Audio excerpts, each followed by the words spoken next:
All right, today's Saturday. Usually on Saturdays, I like to go run sprints, play basketball, do plyos, things like that, but I'm just gonna stay in my garage and do a lift today. I'm reading AtlasPowerShurgged's book right now that I'm gonna do a review on later, but it's all about like old time strongman type lifts. So I'm gonna do some of the lifts in his book that he talks about in there. So I'm gonna do the one arm deadlift, hack deadlift, floor press with an arch back. I've never done a hack deadlift either, so I'm kind of excited to see what I can pull that way.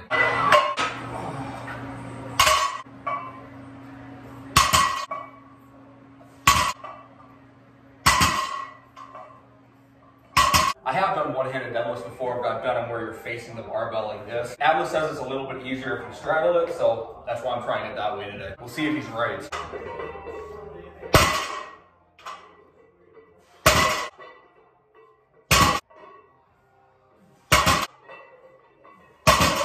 Hook grip is gnarly. Really only use it for Olympic lifts. I never hook grip on RDLs or deads or anything like that, so.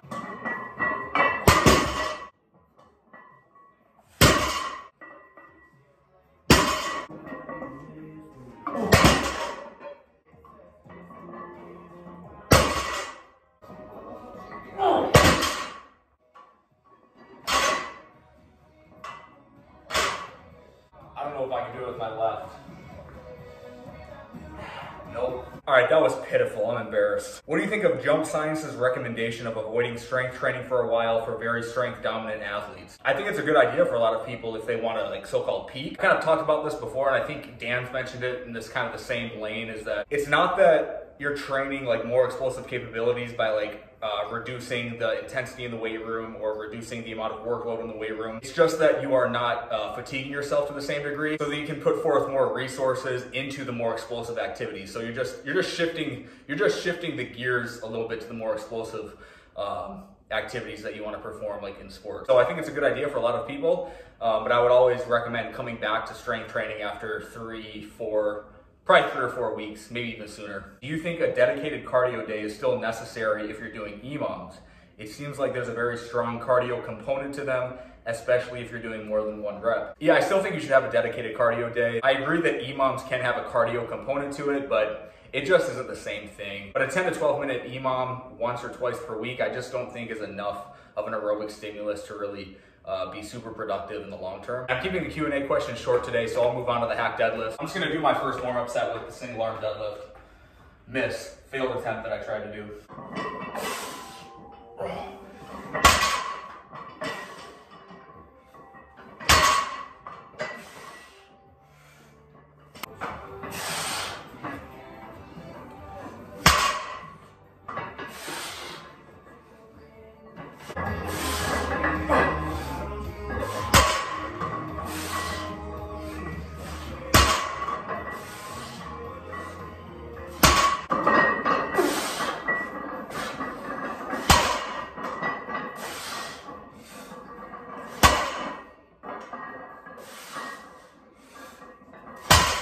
5:45, I might call it after this one. We'll see how it goes. Gonna go for 3 reps here.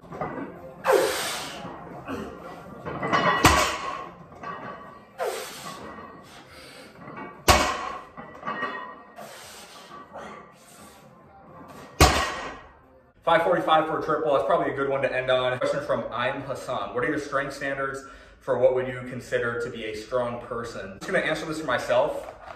I think I want to be able to squat 500 for as long as I can. I want to be able to pull 600 for as long as I can. And I want to be able to bench 315 for as long as I can. So that would be like my own personal standards. As far as like standards for just the general trainee, obviously it's going to depend on your body weight. But I think if you're like a 200-pound man who's in his 20s or 30s, I don't think it's unreasonable to say that you should be able to squat 405. I don't think it's unreasonable to say that you should be able to pull 495 or like 545 for a single.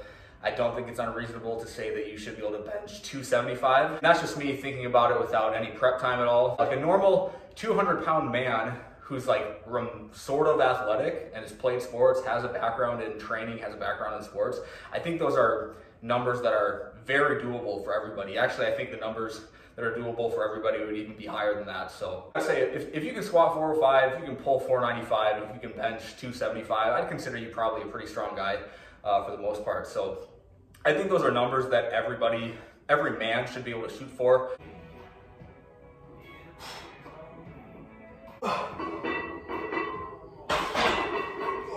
I gotta say one thing about the strength standards thing. Alan Thrall made a video about it probably like a year or two ago, and I like Alan Thrall, by the way.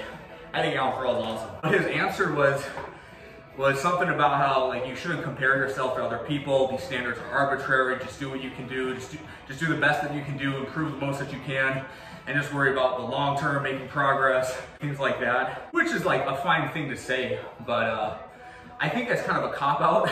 Someone asked the question, what are the standards that you would consider strong? I think you're not answering the question when your answer is some version of don't compare yourself to other people, don't have these arbitrary standards that are made up, just focus on yourself. Like the person asking the question is asking for some sort of source or authority figure that you are supposed to be appealing to with your answer. It's just your opinion. It's kind of like when someone asks, what's the best supplement to take regarding X, Y, and Z?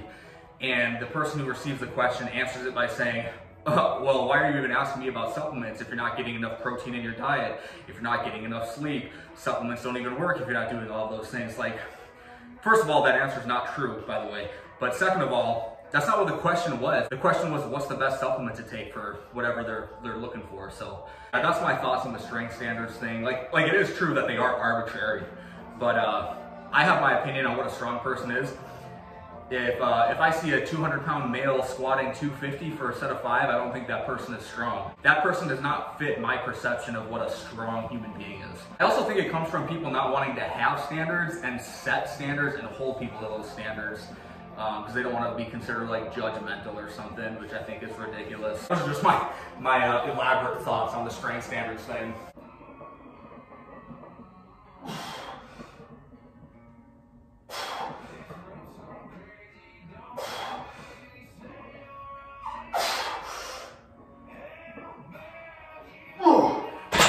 What are your thoughts on what the best kind of plyo or jump exercise would be to help boxing or wrestling? I think the deep tier plyos would be really beneficial. If you don't know what deep tier plyos are, just go to some of my previous videos. You'll see examples of them. Follow Chris Speed on Instagram, Brandon Accardi on Instagram, Matt Wasson on Instagram. Plenty of examples of what deep tier plyos are. Last set here.